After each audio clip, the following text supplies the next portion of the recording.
Yeah, they had us the first half, I'm not going to lie. Oh, could be Wayne! I think I got my swagger back. Oh! I love it, baby! Them orange britches. Something about them orange britches. Tennessee wins! By Tennessee, Jawan Jennings. Jennings makes the catch. Ball hit high in the air into right field. Going back is Sayre. And Tennessee can say hello, win column. A grand slam in the bottom of the ninth. You can't draw it up any better. We just won a basketball game, and we're very happy right now. I made up my mind. I don't expect to ever look back. I'm going to stay at the University of Tennessee.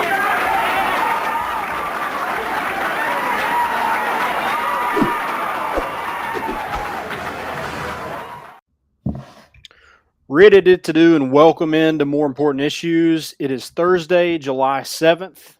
It's also my anniversary, so happy anniversary to my wife. She will never be caught dead listening to this, but there's my shout out just in case. Happy anniversary. Appreciate it, man. I'm Landon Raby. With me, Joey Boots. Yes, sir. He's back. Joey Bucket hat, baby. Do you golf, bro? I think I golf a little bit. Not A well. little bit? I don't do it well, but you know What's your best score? 76. That's not bad. It's not awful. Weekend golfer. I like it. We got a great show for you guys. If you got any questions, drop those in the chat. We'll be happy to get to those. We're talking recruiting. We're talking. I kind of worded weird. Tony V hitting the portal. He's actually not hitting the portal, but he's hitting the portal and getting guys here. So You got people scared. yeah, I had a few people worried in the chat, but that's fine. It's cool. Tony V's not going anywhere. He said it. I heard him. I have it on. It's recorded. So if he were to leave, I would throw that back in his face. He's not going anywhere. We're not going to let him leave. We let Lane Kiffin leave. I don't think we'll ever let Tony Vitello leave Knoxville, ever. Just won't happen. This fan base would erupt if he were to leave. Knoxville would burn down to the ground. 100%. Simply. We got the Vols letters back, so we're going to talk about that. We're going to talk about Kenny Chandler and him just getting a fat payday. And I'll admit, I was wrong about it. But we'll get to that later on in the show. Again, just if you have any questions or just want to comment, just drop those in the chat. We'll be happy to read those off and get to everybody. Appreciate y'all interacting and listening in. Dude, it's a huge recruiting week. I know it's dead period, but Tennessee's landing some recruits. We're going to focus on the guys we did land and not the one guy we didn't so far. So, since before we've done our last show, we've gotten 3-star defensive end Tyree Weathersby, 4-star, 3-star athlete Christian Conyer, one of the best players in the state of Kentucky. Jonathan Eccles, 5-star athlete, edge, tight end. I think Tennessee wants to use him as a tight end, but we know how important edge guys are. So I'm interested to see how that one works out. And then today you land 4-star athlete Cam Seldon. So really great week so far in terms of recruiting, and hopefully we carry that momentum here a couple more days. You got Sham Umarov expected to make his decision tomorrow. We'll see where that is to. It looks like Tennessee, Georgia kind of in the mix there, and then you got Lucas Simmons on July 11th, and then you got Jalen Smith on July 10th. So just a ton of guys making those decisions, which is weird. It's weird how the decisions are being made so early. Most of these guys are about. I understand they want to get it done before their senior year, but there's a lot to kind of look at when the team that you're committed to is playing a full season. You want to look at offense. You want to look at. You don't want to go to a team that wins 3 games. For sure. Got to win, got to hang on to those guys, but it is, really cool to see them, picking Tennessee after a year ago. This place is a dumpster fire. So props to Josh Heupel and the staff getting it to where it is. And I know a lot of people are just like, Spire Group's got to do better. We got to land these 5 stars. But The Francis one is weird. What was your kind of thoughts on Francis there? Well, I mean, the thing is that I think we might be getting a little too ahead of ourselves. You got to remember, like you said a year ago, we weren't in the best position that we thought we would be. 100%. I think Francis was one of those that you go back to several months ago, and let's just say right out the bat, you don't have Nico on the team. You're not even in consideration or anything like that for some of these players, especially Francis. But that's one of those things that Nico begged him to get up there for the camp that they had going on and take an unofficial visit, and he was really the one that that got the ball rolling on that in general. So I mean, while it would have been a great pickup, I mean, fantastic. You can't look at it and say why, where did we fail on our end? It wasn't a pickup that we've been tracking forever and ever. It was rather a new change, and it's just something that, like I said, Nico was recruiting them pretty hard, but those are the ones that hopefully with time we get, but we can't get all of them. Yeah, and he goes to IMG, so he is in the state of Florida. He is heading to Miami. I think Tennessee had a good offer on the table. I think he liked it. I don't think there was anything that Tennessee really could have done better, other than maybe have a better winning history. That was probably the but Miami doesn't really have that either. They haven't really impressed me so far. I know it's probably easier to win in the ACC. I mean, that's 100%. It's easier to win in the ACC than it is in the SEC. But I just think Miami's not hiding the money that they're throwing out, and it seems like that was the deciding factor. Yeah, I was going to ask you how much of a factor you thought that was, just because obviously we know Miami's history recently with NILs and stuff, and you're right, not being afraid to say, hey, you'll make some money here and stuff. So, I was just wondering, like, it had to be a pretty big deciding factor, knowing the late developments and everything. Yeah, and I'm sure he wants to move his family here, which I'm like, again, I think Tennessee had a very favorable offer. I think Miami just beat it. There's no shame in that because like you can't break the bank for a player that's not played a game. I mean, I understand, maybe a quarterback you do that, but an offensive lineman that doesn't always translate. Tennessee's seen that firsthand. A 5-star offensive tackle, I just don't know if you break the bank on that. And also, is it sustainable? Miami's throwing all this money out, but like, are they going to be able to put stack classes like that? I don't know. I just don't see how it's sustainable. Perfect example. Texas A&M was, Nick Saban was very adamant about how they, bought their number one recruiting class. Well, now they're ranked like number 50 something in the country in recruiting. So did they use up all their money on that one class? I don't know. I just don't think I don't think there's an abundance of money in NIL like, people think there is. Yeah, no, I think the longevity of it's definitely being tested just in the fact that you're right. We're fairly new into the developments of NIL and everything, and teams are gonna have to figure out how they want to allocate certain, just their way of doing things, how they want to have those players represented, things like that, what it brings to the table. Obviously, we saw the teams, you're right, like Texas A&M that were hot right out of the gate, like, oh, money, money, money, but that's going to settle down at some point. And I personally would rather play the long game and have well-established NIL offers and deals set up for players rather than that quick money get in here and get one good recruiting class and kind of just taper off. Yeah, I mean, if we're breaking the bank on a player, you got to do it with a quarterback. So I'm cool with it for sure, easily. But apparently Miami did too. They paid $9 to $10 million for Jaden Rashada. That's the rumor going around. So I don't know how true that is, but they're throwing around some money. So I don't think there's anything Tennessee could have done. Nico did all he could do. If Nico wasn't committed to Tennessee, Francis Malagoa never even steps foot on campus. So yeah. It is what it is, but Tennessee's landed some really good recruits. I mentioned Tyree Weathersby is a guy that Tennessee has liked for a while. Defensive lineman, 6'4", 250, out of Douglasville, Georgia. Rodney Garner. That's all you got to say. State of Georgia, defensive lineman, Rodney Garner. Damn straight. Christian Conyer. Is he going to Kentucky? No. Top player in Kentucky? Probably. But he's going to Tennessee. He knows. He knows the history. Yeah, damn straight. I love it. Like you mentioned, Seldon was a great pickup. I mean, I think he's number 2 prospect in the state of Virginia. He's state champion and sprinter in the track and field. That boy can move. Yeah, absolutely. I mean, he's a matchup nightmare. I know he doesn't play against the best competition, um, but the fact that I saw where he scored 10 touchdowns in a game. I don't care how bad the Yeah. competition is. He scored 10 touchdowns. Tip the Yeah. cap. But also play wide receiver, running back, so he can do a little bit of everything. A lot of people want to throw out that Debo Samuel comparison. I'm like, yeah, cool.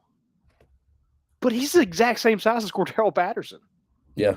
Can make No, guys I agree. miss, can go over the top, can play in the backfield. So I'm going to go Cordero Patterson. With that speed he got, that 10.7, 100-meter dash speed, just as a junior, I mean, that's only going to get better. Yeah. I think Tennessee's got a really nice prospect. That was the thing that was a little head scratching to me. Is like, okay, you land a 5-star quarterback. Who's he bringing? You don't get Carnell Tate, you don't get Kyler Casper, you don't get Francis. Who's he bringing with him? What kind of weapons is he going to have around him? And I think Cameron Seldon is definitely one that they wanted to get around Nico, and you locked him down. Beat Penn State, who I think was the favorite for a long time, and beat Maryland also. That was probably a little bit closer to home. So, yeah, really good pickup, and we'll see kind of how they use him in this offense. I think that's what kind of sold him, was how they were going to use him and give him the ball in a number of different ways. Here's the thing. Josh Heupel's going to get the ball in your hands. Yeah, Jeremy entirely. Pruitt, not so much. So it's like, okay, we're getting all this solid athlete, but if you can't get the ball in his hands, like, what good is he? Yeah. Yeah, it's funny that you mentioned the 10.7 meter, because I saw some people online going back and forth about, oh, well, John Ross ran a 10.6 or whatever. All these different players that did that, and like debating about the point twos and like they're down to the decimal, and I'm like, you guys realize this is still all over a factor of 21 miles an hour or over. Like, if you put me out there, I'm running like a 20-second flat, and that's like, I think that might be pushing it. Like, I might be exactly. Well, I mean, 10.6. John Ross was the fastest guy at the combine ever. Yeah. So if you're anywhere close to John Ross, sign me up. Yeah, I don't care if it's 0.5 decimals off of like somebody. Like, no, I mean, that's speed doesn't lie. I don't care where you do it. I don't care who you do it against. It's speed. 100%. Speed kills. Yeah, if you watch his commitment video today, very to the point. Yeah. I mean, they're like, why Tennessee? Love the relationships. I like it. It's just if that's all it is, yeah. I like it. Yeah, really good pickup. And then Jonathan Eccles, the 2024 5-star athlete, tight end, edge, whatever he's going to play at Tennessee, he's going to play something and play it really well. Out of IMG, I was kind of worried about the IMG thing. I'm like, Carnell Tate, no. Francis, no. Playing Jonathan Eccles, I was like, is Brad Niedermeyer still killing us?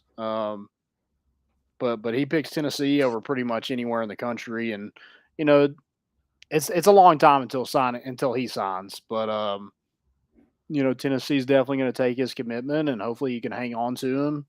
With a guy like Alex Golish being the tight ends coach and your offensive coordinator, that helps. I think Josh Heupel's track record with tight ends, that helps. And then, if he goes the defensive side, you got Rodney Garner, who's probably the best in the business. So, love it. Love it. Sign me up. The bigger, the better. Yeah. What's he, 6'4", 230? Yeah. Sophomore. I know. That's exciting, too. You get 2 more years watching him play. It's going to be electric. You're right. I mean, we got to hold on to him. Can't be, doing too much about it. Still 2 years out. But it's trending in the right direction. Like, starting off that 2024 class hot. Yeah. Yeah, and the whole like, oh, we can't land the 5 stars. We got 1 committed, so that doesn't make any sense. You miss out on 2, but you're in it. Again, looking back at where this program was a year ago,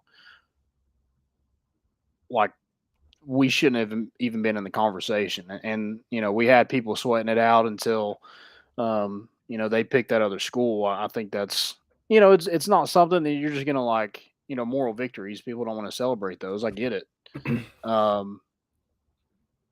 But I think, you want to land 5 stars, win football games. You go out there and put up as many points. You make them run out of fireworks again, and have that same kind of atmosphere you did last year, but win more games, have a better defense, score in the red zone, be able to convert on short yardage. Dude, 5 stars are coming. Yeah, no, you're right. I mean, especially, having a year under Heupel's belt, being able to watch that offense. I know it's definitely enticing to the offense, but, obviously they're working to expand that defense ability too. And, we're slowly in there. We're picking it up in the recruiting trail, and all these commits and stuff. Obviously next season will be a step in the right direction, and hopefully, everything will keep going after that. But yeah, you're right. Tomorrow, watch out for Sham. Is it Umarov? Sham Umarov? Yeah. Yeah. Yeah. So he's picking at 3 p.m. between Georgia, LSU, Michigan State, and us. Hopefully us. Us or Georgia, I think, would be the two that ultimately gets Sham. So yeah, really good month so far, and not even really having to do anything. You kind of did your work in June, and now you're reaping the benefits. So I love it. I love what the staff is doing. I love the Vols letters that are back up. It's awesome. Love them. They look so good, dude. They look. Oh, is that the curse? Is that breaking the curse? Did we just do that? No, I don't know. I'm not gonna say a word on it until I see the first game. But all I'm saying is fireworks. It's fireworks. Yeah, I just want to know why we took them down. Whose bright idea was that to take them down in the first place? I don't know. Clean them up. Do everything else. I don't get the logistical decision. Be like, let's get rid of them. Yeah. Well, let's lock them away in some storage. Yeah, let's find out who did that. Yeah. Real quick, just so Tennessee wrapped up with their recruiting today. Obviously, it put them on 247, ranked now at 7th nationally, 2nd in the SEC. Rivals has us at 10th nationally, and also 2 in the SEC. On 3 has us at 11th nationally, and 4th, I think, in the SEC, with Arkansas right behind us, something like that. But obviously, moving up in the right spot. Feel pretty confident you can finish with the top 10 after the recruiting class is closed up and everything.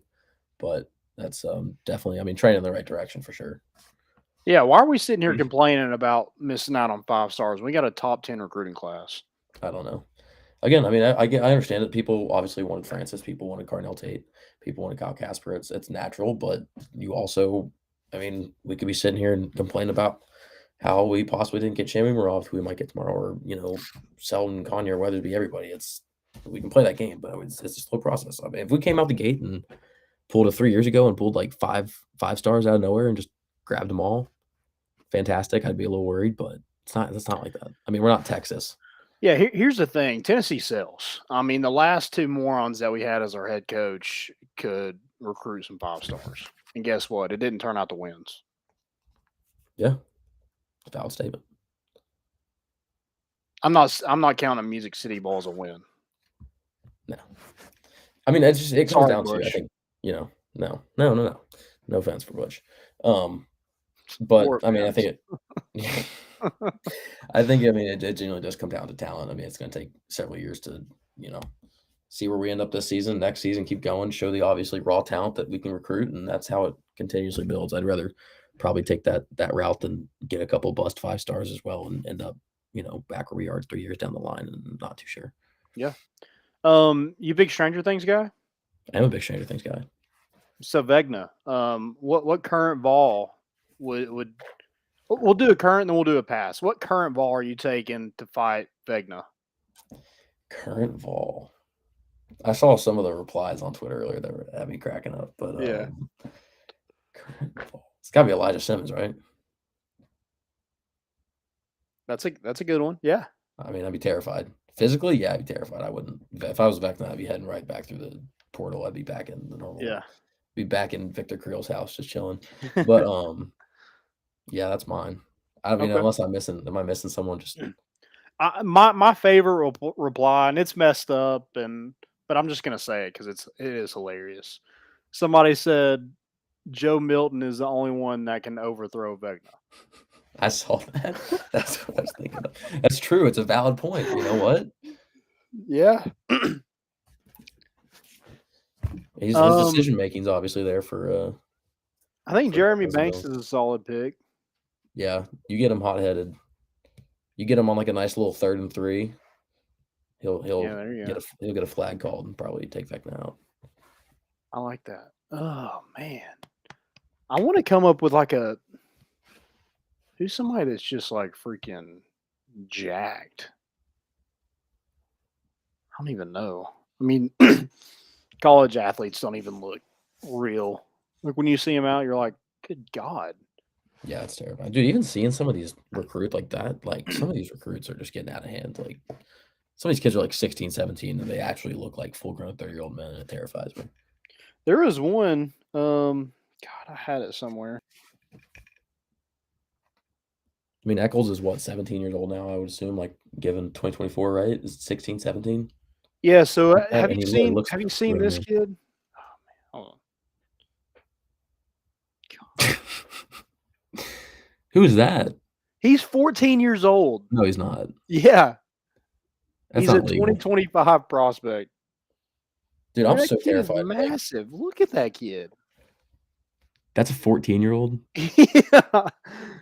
Oh my, we're in trouble, dude. I'm telling you, like, it's just it's progressive. It's like with all sports. It's like, oh, we see people get more athletic. We see people have higher verticals every year, and like that 14-year-old's been working out since he came out of the womb. But that's just it's insane. Makes you So feel Austin Lewis, did you see this on Twitter? So he transferred from ETSU. He's I think he preferred walk on at Tennessee.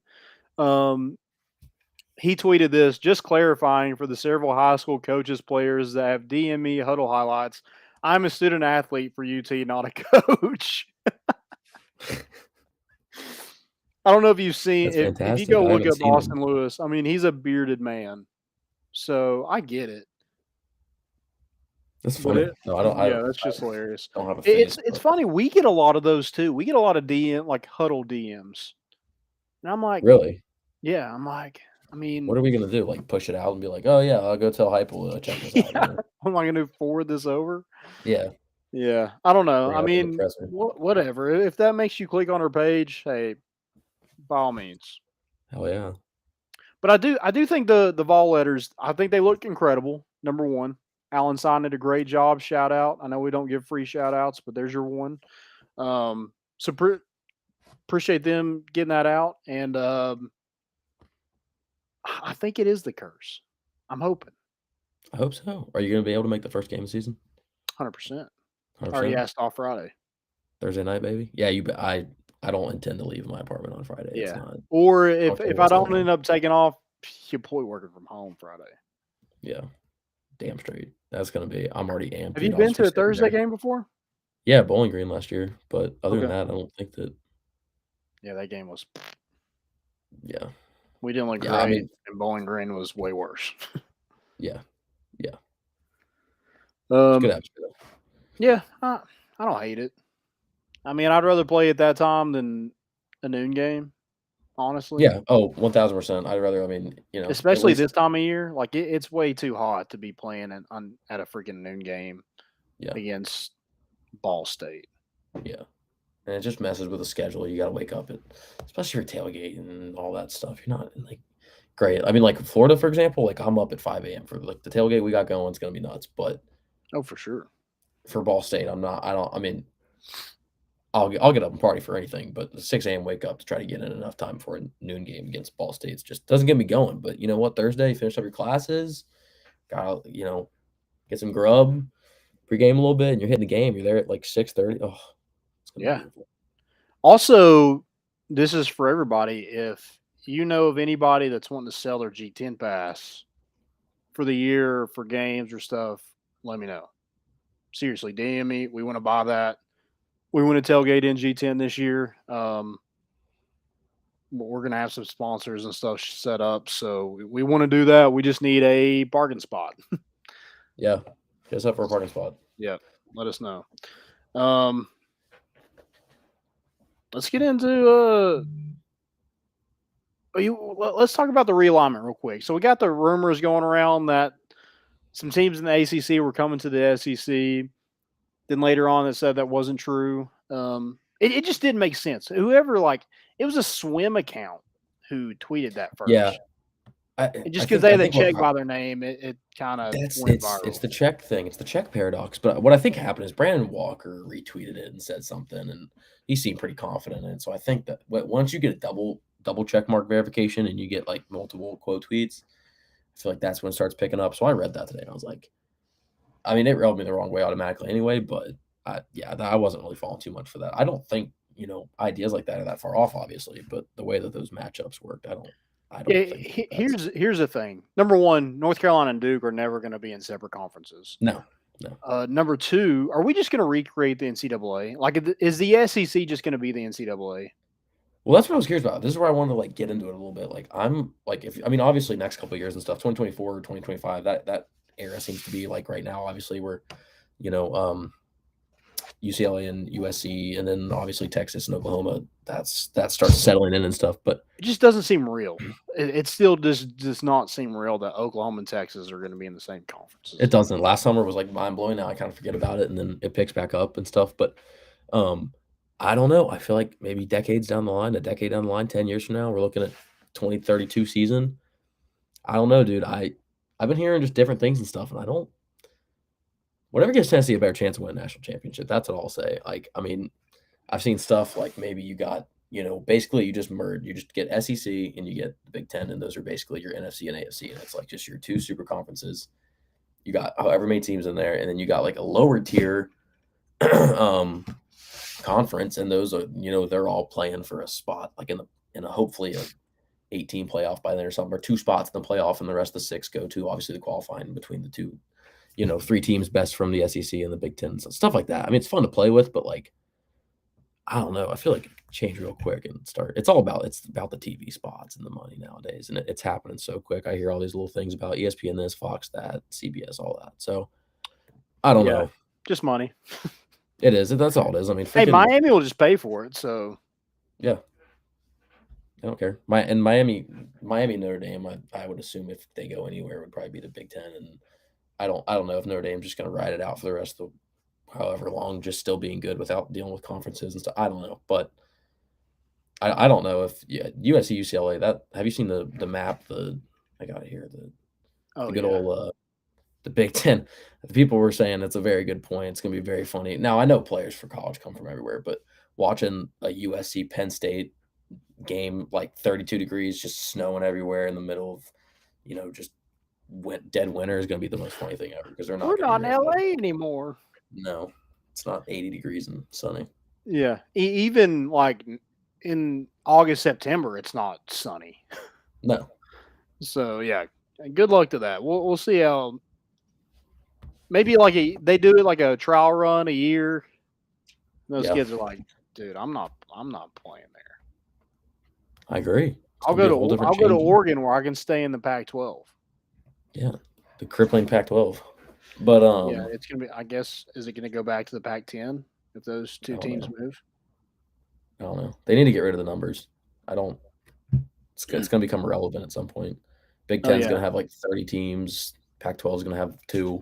It's going to become like just a random thing where it's like, now it'd be funny though. It would be funny to see the Big Ten with like 25 teams, and it's like, just keep it the Big Ten. Yeah. I mean, eventually, are we just going to have like 2 just giant conferences, and then the winner of each one just plays for the national championship? Is that how we're just going to do it? I don't know. You can throw a bunch of things around. Or the top 2 play each other? That's what I thought. I mean, if you take it something like, 18 playoff, maybe top 3 teams from, basically the 2 divisions at that point, which would be like SEC and Big Ten once they merge, and however many teams would be in there. But then once you break it down inside there, how do you do 3 teams in dude, I don't know. But here's the thing. So Texas, Oklahoma goes to the SEC. UCLA, USC goes to the Big Ten. We're just going to assume the ACC is in the SEC. So the teams that are left out in the Pac-12 or Pac-10 or whatever it is at that point, are we just going to their seasons don't matter? Yeah. Because they didn't move to a big conference. It doesn't matter how good they are or anything. They wouldn't last in these conferences. So we're just going to just kind of, hey, you can play for your own little championship. You can go play Wyoming or, Oregon State or whatever for it. but this is going to be the national championship. Like, does that happen? I would assume you just have to let those outer groups some action. Or is it just going to be like the game, Power Five and non-Power Five, where like we're never going to get a Power Five team in, and then one time they let them in, they just get demolished? Yeah, I don't know. I saw something funny that was like you have to like there's like 3 spots, so between like whatever the 2 big divisions are, and then like the lower divisions they just rotate. So if you're like top 2 in the outer division, you kick out the lowest 2, and like next year, someone was saying that. Like the soccer thing. Kicked out. Yeah, it's like I forget what it's called. You get to knock out the 2, or like the rivals get to play to knock out one of the players. Like, I forget what it's called. Yeah, that would be interesting. That'd be cool. So I'm saying, Vandy. Vandy's gone. Vandy will just permanently live in the lower section. That'd probably be better for him, honestly. Also, I mean, a lot of it depends on too. I mean, this isn't.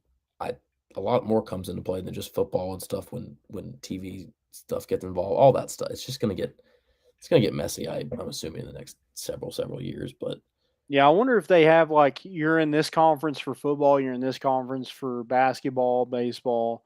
I wonder if they do anything like that. Well, I assume you have to at some point because, like, you're right, Duke, UNC. Are you really going to split that up, that rivalry up, or like are you going to split them up and then still give them 3 games a year or something like that, just out of conference or something? Like, I don't know. You can't. In terms of basketball, that's just sitting there like reaping the benefits of all the world. Maybe not. Dabo Swinney would never sign off on moving to the SEC ever. No, we don't want him. No. Did you see the Rise Glorious thing that Danny White had tweeted out today by the accounts? Oh, yes. Yeah. It's basically his 5-year plan with some core values and stuff. Just kind of how to get back to success, and how we're gonna be. I don't know. Just his plan, whatever it is. I thought that was interesting. Just because. And maybe we have seen that before, but I don't remember it. And I think Danny Washington done a great job. I think when he first got here, he saw how rabid the fan base was. He kind of went after them a little bit, the text your buddy thing. But then he was like, okay, scratch that. I'm learning from my mistake. I'll never do that again. Let me go ahead. Because every time something happened, it was like, text your buddy, like it was blowing back in his face. Yeah. So I think he learned to like, hey, if I embrace this fan base, if I give them throw them a bone every now and then, put up the Vols letters. Let's sign Tony Vitello to an extension, which it shouldn't take the fan base to do that anyway. But let's do this, let's do that, let's do the tailgate for the regional and super regionals. I think that's. Like he's catered to us a little bit, and I think that's what's helped. I'm not saying we're the sole reason why every program on campus is heading in the right direction, but I think we're all in it together. Whereas, like, I think there was a divide beforehand. Like before he got here, it seems like it was fan base, and it was this program, fan base, this program. Now there was times where the fan base kind of latched on to a team. Like Grand Admiral, they latched onto that team. But, especially with the football program, it just seemed like the two were separate. Now it just seems like everything's in it together. He's not leaving out, a school. He's tweeting out about tennis and swimming, and, baseball has become a good, really big priority for him in this, athletic program, which it should, because they're winning and they have the best coach in America. But yeah, I just thought that was interesting. They finished 13th in the Directors Cup, which I think is the highest they've finished since 06, 07. Yeah. So, Danny No, White. you're right. I mean, Danny was good. Applause. Yeah. You're right. I like the J's that he's wearing too. You gotta, take a water break with a normally large water bottle. Oh man, that is a large one. What is that? Yeah, so I just picked it up at the gas station. I was like, I needed a big water bottle for the golf round. It's not ridiculous. Did it come with like a wrapper on it? It did. Okay, took I was about to it say it was just like sliding. No. some random. Yeah, Yeah. the cap wasn't screwed on or anything. I was just like, yeah, it's free. So, but yeah, you're right, Danny White. You have to. This fan base is it's special. It doesn't work like any other really fan base, and the top level administration, everything. Obviously, Philip Fulmer wasn't great coach, not a great AD. That's not. It wasn't the. You're right. It's with the fan base. You got to latch on and do some things that may not be. They're not necessary things. It's going on Twitter and saying this and that. And you're right, throwing them a bone every now and then that the fans will, because this fan base will really quickly grab onto something, even if it's something small on Twitter, and just snowball it up. So as long as you're able to harness that like he has and take advantage of it, I think there's a lot of benefits that come, and you get mutualistic effects because the fan base loves Danny White now, and that goes vice versa and back and forth. So they're able to work together to, keep it going. Yeah. You want to be on our good side. You don't want to be on our bad side. We're like the Southern Philadelphia fans. I've found out that, Philly fans will just tell you how it is. We will kind of do that, but in a lot more manneristic way. Yeah. Sometimes. If you're on our side, we'll adopt you and love you like you've never been loved before. But if you cross us, so props to him for learning from his mistakes, because I was like, man, if this is how it's going to be a rough couple years for Danny White. It's a conditional love for our administration. Yeah. For sure. I got to please speak up. You having trouble hearing me? No. Okay. You sound great. I don't know if I sound fine. I think you sound fine too. Sorry about that. Maybe turn it up a little bit. Sorry. Yeah, maybe your volume's down. 180 turntable. Let's get the baseball real quick. So Tennessee lands 2 transfers in the portal. They land catcher Jack Alexander from Austin P, who batted 346 with 55 RBIs, 14 home runs, and I think he threw out like 23, I want to say. Something like that. Yeah, he's a dog. He's a dog. Dog mentality. I love it. And obviously, you're right. Obviously, that catcher position's on. Obviously, with Evan Russell gone, that's going to be a gap that needs filling, and we weren't too sure of who's going to be able to fill in there. So that's obviously a good job doing that. Yeah. Same, across there with Denton from Bama, third base with. Yeah, 23 runners caught stealing. So, that was something Tennessee lacked last season. So definitely want to add a catcher and a guy that's batting over 300, can hit the long ball, and they like to fly out of Lindsey Nelson. So yeah, they do. Really good pickup, and I'm sure they're still going to be adamant in the transfer portal. Paul Skeens is another guy. He plays catcher, also is a pitcher, All-American, playing for the USA team right now. And, they've had him on campus. So, that might be one to keep an eye on, but they like Jack Alexander a lot and thinks he can help them next season. And then the one we kind of hinted on was it last Wednesday? I guess it was the last time we did a show, or last Thursday. Sorry. Zane Denton, originally from Riverdale. He went to Riverdale High School in Tennessee, and a guy that he hit 2 home runs against us in the Alabama series this past year, and didn't have the greatest season at the plate. I think he hit he had like 11 home runs or so, only batted like 250 something, but was an all defensive player for Alabama in 2021. So can really play the position, is a switch hitter, but can hit for power. And, that left-handed side, with Tennessee's short porch over there in right field, I think Zane Denton's going to be a really good player for Tennessee. Yeah, no, I think you're right. Like you said, he had 4 hits, 3 RBIs, and 2 home runs in the series against us, and that a lot of accolades at Bama, and that's a position that obviously needs filled in. Just again with uncertainty with Trey Lipscomb not there, and trying to figure out how that spots going to get filled. It's nice to see consistent, staying on top of it, staying on top of the transfer portal, staying on top of recruits, staying on top of, everything just to make sure that, Tennessee stays number one all season to not make it to Omaha next season. Yeah, I know LSU is getting a lot of the headlines with who they're landing in the portal, but, Tennessee's just sitting here reloading. Exactly. That's what I'm saying. It's not much to have to reload. So it's, take it easy, figure out the best positions, run it back. Yeah, and Denton's got 2 years of eligibility if he wants those. Trey Lipscomb, he's gone. With the season he had, he's going to get drafted, and good luck to him. And so Zane Denton's there to fill that void. So you've got Maui Ahuna is going to be your starting shortstop. Zane Denton will be your third baseman. Jack Alexander right now will probably be your starting catcher. So you added 3 starters already in that transfer portal. So really solid. So Tony V is not hitting the portal and leaving. He's hitting the portal and bringing people in. That's what we meant by that. Yeah. It was a good clickbait, though. So, I mean. It was. Yeah. Whatever it takes to get people in there. It's fine.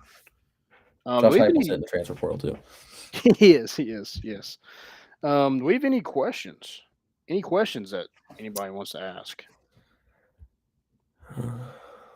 We did have a couple before the show. I think I covered some of that. What do you mean Tony V hitting the portal? Just answer that. So sorry about it. Gone.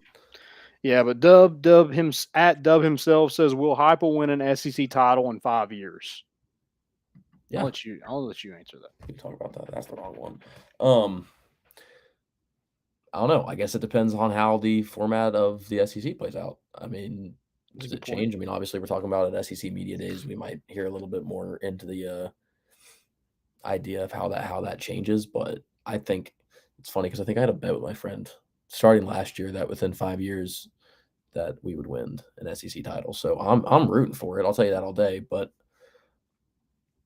I think it's tricky right now how it's set up. I don't think it's out of, who knows, in 4 years we could be absolutely dominating the SEC. Maybe Alabama has their downfall or whatever happens. Georgia loses their uptick a little bit and we're up there with them, whatever happens, however it changes around. But it's a lot easier said than done. The SEC is always going to be an absolute powerhouse. So where they might fall and lack, Arkansas and other teams can pick up.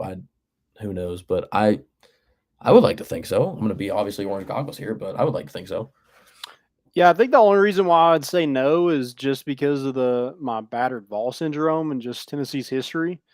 Would probably tell you no, but if you look at just off Josh Heupel and what he's done in his first year, if you're building on that first year each and every year, you got to think by year 5, you're right there in it. I don't know if you pass Georgia. I think that's the key. With playing Alabama, that becomes more difficult. But if somehow you get a win over Georgia, I mean, I'm going to say, yeah, sure. Why not? Yeah. Well, that's where, changing the playoffs around or just even how the structure is in general would be nice because it'd be damn nice to maybe get 2 series against Georgia for an SEC's title. Something like that where it's like, okay, well, we went 1-1 against them. We can at least have a fair matchup or something and not just, okay, we lost to them once in the regular season. We're done. There's no shot because they'll probably, whatever. But obviously you're right. Georgia right now is that barrier in the East that we'd have to even be able to get up to the same level as. So I don't know. Yeah. Who knows? Who knows what Tennessee look? I mean, Nico's junior year, we're just throwing it all around the field. We got, a defense that we've built up. We're winning in the trenches. Who knows?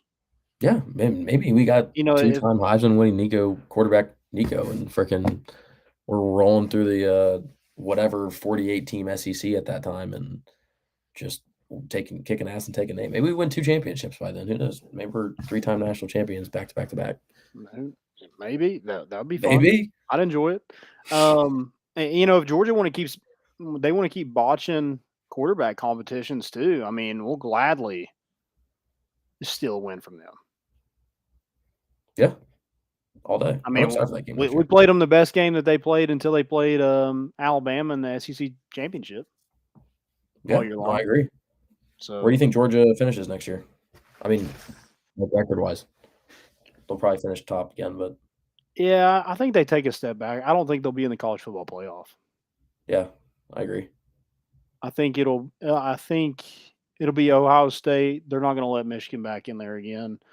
Ohio State, Alabama. Man, who's that?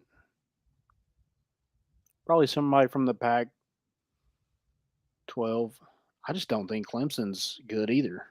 I don't think No. Miami's going to be in there.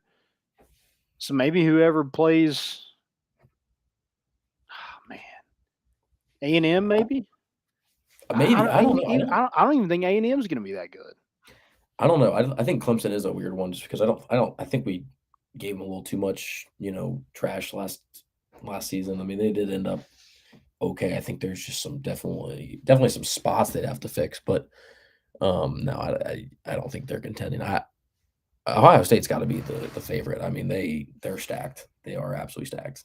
Yeah, Ohio But State, Alabama, those are probably 1 and 2, and then 3 and 4. I guess it doesn't. Could it be a Notre Dame? Maybe. And they'll get twaxed in the first round of the college football playoff, and well, I'll be wondering why they keep putting them in. yeah, I don't know. It doesn't help when your girlfriend's an Ohio State fan. That's all you hear all season. Just Cardinal Tate, whatever. Just Yeah, I respect Anderson them. Hutzel had a comment. He said, as long as we have to play Alabama, Georgia, Florida, all 3 each year, it's going to be tough to win the East. Agreed. I mean, playing that Alabama team, that sucks. I mean, I know it's a rivalry, and I know like it is what it is, but it hurts Tennessee in trying to get back to the SEC championship because Georgia and Florida do not have to do that Yeah. very often. Something that our buddy Eric Kane actually brought up on his Locked On Balls podcast was the possibility that if they got the rotating schedule with whatever the SEC comes up with or whatever happens, if you got 3 consistent teams that you play each year, what 3 do those? I mean, he said like you got to keep Vanderbilt. That's not. Yeah. I don't care if Vanderbilt's literally got 18 players on their team. You're always going to keep that. But I mean, those other 2, where do you keep Alabama in there? Do you stick Florida or replace somebody with Kentucky? What are you thinking? Yeah, I'm thinking definitely Vanderbilt. I'd probably say Alabama would be thrown in there as well. But also when you're looking at like recent rivalries, I mean, they're gonna have to play Auburn. I think they would probably play LSU. Yeah. And then with this rivalry going on with Texas A&M right now, I mean, is that could somebody else surpass Tennessee in that rivalry talk? Or are they just basing on geography? Or are they basing it on past rivalries? Yeah. Like I can't see them letting down their guard against. I mean, Bama. I think, especially if Tennessee's able to uptick and stick back to where they were, I think they can ride the coattails of that rivalry again if it starts getting really worth a game for however many years, as long as we're still even in contention. So yeah, I here's the don't know. thing. Like, I think the Alabama Tennessee rivalry is big, and it's been big for a long time. But if they're like, you don't have to play Alabama this year, I'd be cool with it. I'm not mad about it. That's the thing is like you look at it and it's like every damn year we're having to play. Like we've played the 2 teams from the last year's national championship every damn year. It's like it's not anything too crazy. I mean, me personally, if there's a game that has to stay on the schedule every single year, it's Florida, and that's just the age that I grew up at. A lot of people, older will say Bama. Some people will say Kentucky now. Maybe I don't know, but Florida for me is just the game that I wake up every Saturday morning for. It just gets me. Yeah, I can't stand a Florida Gator. So I mean, I hate Alabama, but I don't think I'd have so much hate for them if it wasn't for them being so good.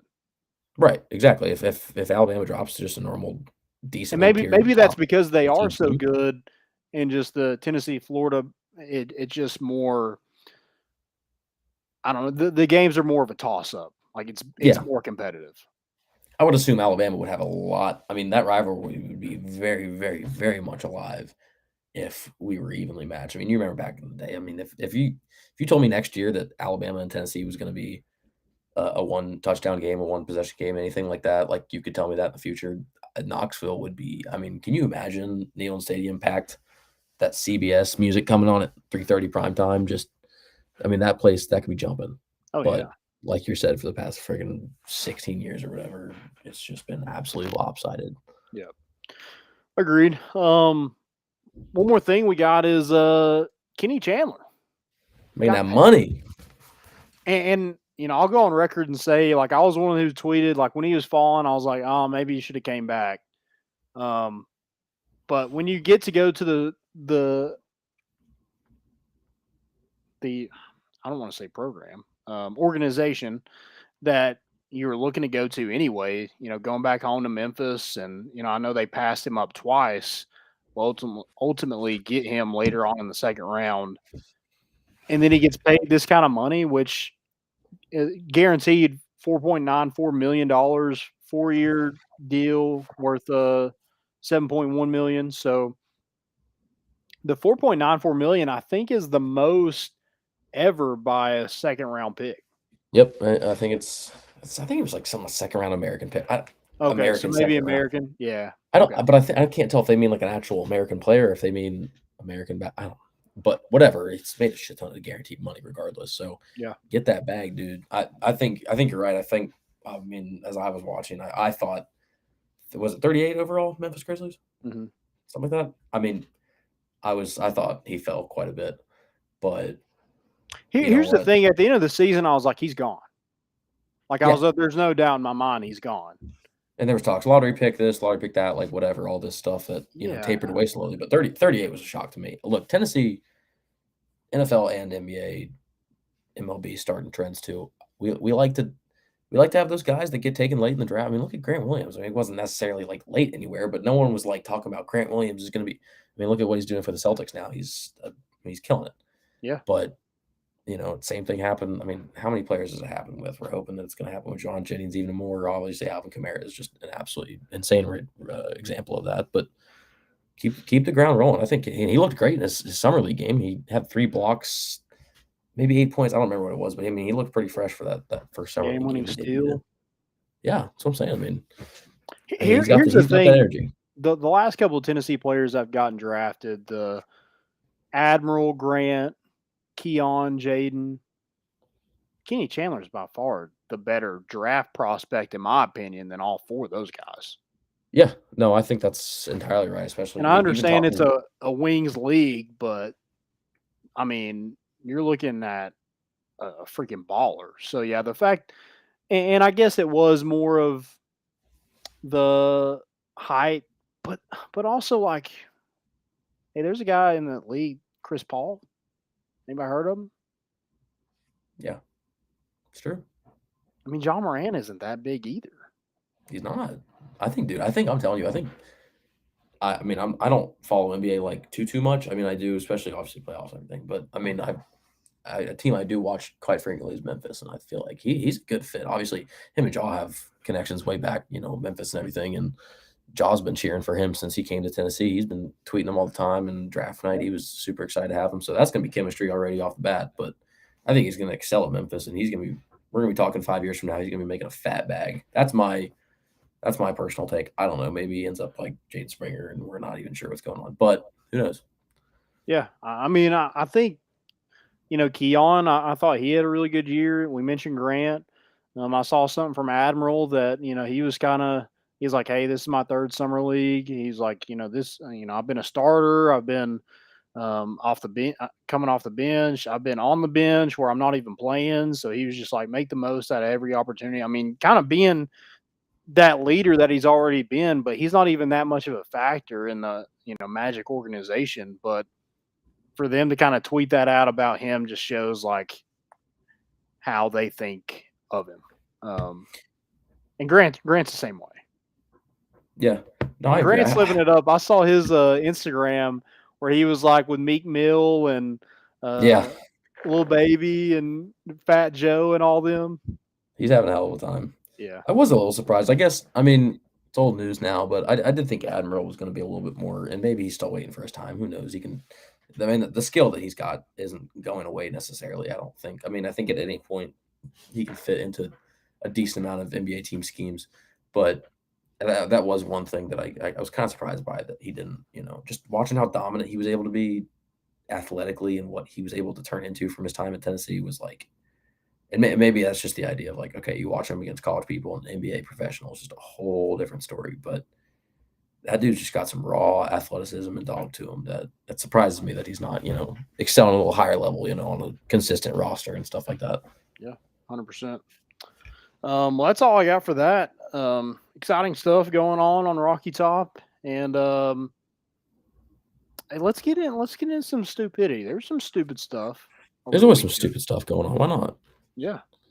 I think someone called it on like 2 episodes ago or something like that. But this whole segment, less important issues, I like that. It's like, it's not as important, but still some stuff that needs to get covered because some people are just damn near stupid. First one I got is Ben McAdoo, and this is kind of shot at my Carolina Panthers, but he's the offensive coordinator for the Panthers, and they just traded for Baker Mayfield.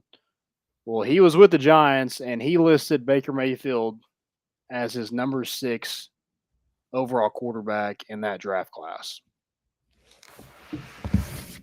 And he was the first overall pick. And now he traded for him. Yeah, him and Sam Darnold, because that's 1 and 2 now together. That they were the first and second draft pick or whatever. 1 and 3. I think Saquon was 2. Yeah. Oh. Yeah, whatever. Trash. Both of them are trash. Yeah, regardless. I don't even know what the Browns plan. I don't know how that whole thing's going to work out. I'm assuming Deshaun's supposed to get suspended at some point for Lord, I don't know how long, whatever. But maybe not. I don't. That's an office decision, not mine. Yeah.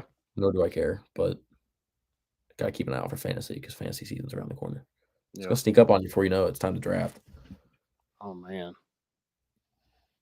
I missed my draft last year. Did you? Did you have the auto draft? That got day drunk. Missed the show. Missed my fantasy football draft. I woke up and Ryan Tannehill was my quarterback, and I was pissed. Oh, that's an L. Yeah, that's bad. It wasn't was it a big money league or anything?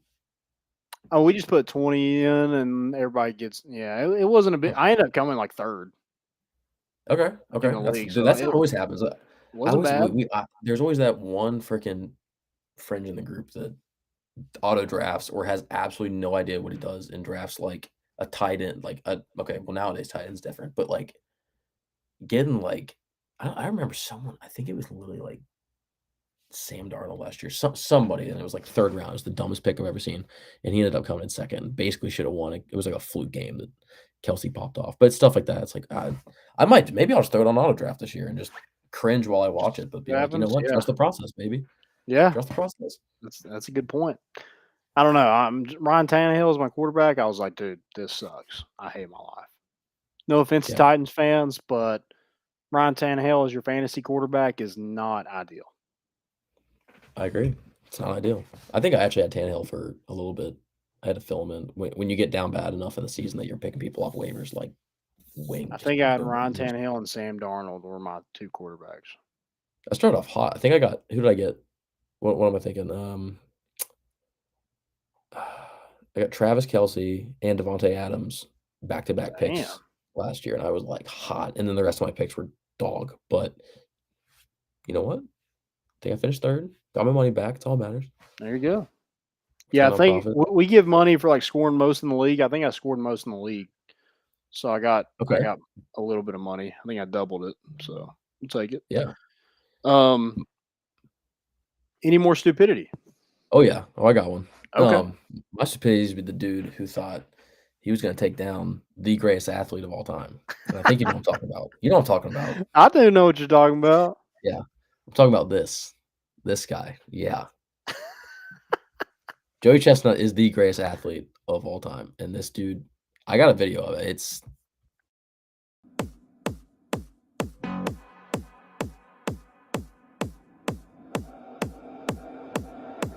Glizzies and just absolutely, I mean, that wasn't like a shove. He chokeholded his ass and put him on the ground. Yeah. And then went back to gobbling down the Glizzies, dude. He was just going at it. I think he won by like 20.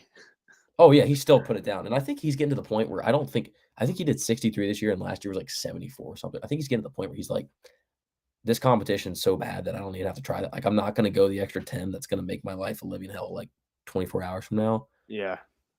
But Do enough I to mean, win. Yeah. he put that guy down like it was like he did, like this happens all the time. Like Joey Chestnut kicked someone's ass. It was a tight headlock. Yeah. I mean, he made Darth Vader look like a wuss. He did. I don't even know what that whole thing was about. I don't know what they were trying to expose Yeah. at I mean, all. But that was a bad. You put Darth Vader in a bad headspace there. I mean, yeah, you can't be going around, getting choked out by a guy shoving glizzies down his throat. I mean, yeah. that's a bad look. It is. It's an awful look. It is a damper on your whatever you're trying to get behind with your Darth Vader stuff. It's like, Yeah, what you happened to couldn't this get guy? up I there. want to know the whole backstory of in that moment. You go up there like an idiot, you get choked out, you get slammed to the ground. Then what happens? Like this guy, do they just let him go? Do they There like? wasn't much commotion. Like you look at the ground and like everyone looks at him. It's like someone takes him off, but apparently security at the Nathan's hot dog competition is pretty low level. Yeah, it probably But like a Vanderbilt football game. yeah, they're probably struggling for workers Just, on that. No just one let wants him to be in. working it. Yeah. I don't know. Maybe he just got back in the crowd and watched it, but he got bodied. What if that was like he was paid by another guy, like trying to throw off Joey Chestnut? That could have been it. Matt Stoney or something like that. This could Yeah. be a bigger hoax that we find out down the road. It was just And maybe it it was just actually didn't one of the even competitors, matter. like brothers, just Won ended by up being massive. 20, Took one for 20 Yeah, glizzies. yeah. You can't take down the greatest athlete of all time. It's just simply not going to happen. Yeah. The GOAT. He is the GOAT. He is one of the best. Love it. I don't know if you have anything else. I had one little random thing. It wasn't stupid. Well, it is stupid because it's Russia, and Russia just can't make any right moves right now. But did you see there's some nuclear waste area that's on shutdown, but there's dogs coming out of this area. And look at these things. They're blue. What in the world? I know. That's not like died dogs either. I mean, according to everything I've seen, that's just naturally how they are growing their fur, which would be Yeah. sick, first of all. I mean, I'll buy one of those because blue dog, you get an orange dog going like that, and we can start breeding some Rocky Top dogs. Yeah, dude. That's high dollar. Is this a clapback at Clifford? Is this like a race war? This might be Russia's little subtle. We're not Interesting. doing this Americanized television. We're doing blue dogs. I like that.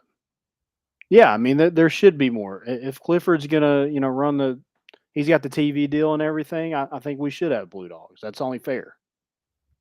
I mean, this might be Blue from Blue's Clues just trying to make his comeback. I don't know. Okay, real life. He wants his TV sponsorship back. Okay. We're I not don't going know. animated anymore. We're going to real life. Yeah, that's all it is. That's dope. Maybe it's the next Stranger Things plot, and they leaked and Blue okay. Dogs in season. Yeah, they the name of better dog. leave the dogs alone. They kill a dog in season 5. I'm absolutely. There's like 3 things they can't do. It's kill Steve, kill a dog, kill Nancy. That's probably it. Everything else. Eddie. Yeah, Rip. I heard that he's possibly not dead. I'm done watching like all these like YouTube videos. They're like season 5 Easter eggs and stuff. I'm not, because what happens is I did that for the last like month for season 4, and all these crazy theories about the guidance counselor and all these things. I'm like, let's go. This season's gonna be nuts. They're gonna like everything's gonna open up. And part 1 was like good. I was like, oh yeah, this last part's gonna like tell us everything. I got nothing, dude. I got like one thing, and that was it. So I gotta stop hyping myself up. Yeah, I'm wondering about the guidance counselor. I've heard that too. And like she was in it. They even went to her house. Like I just assumed there was more to it.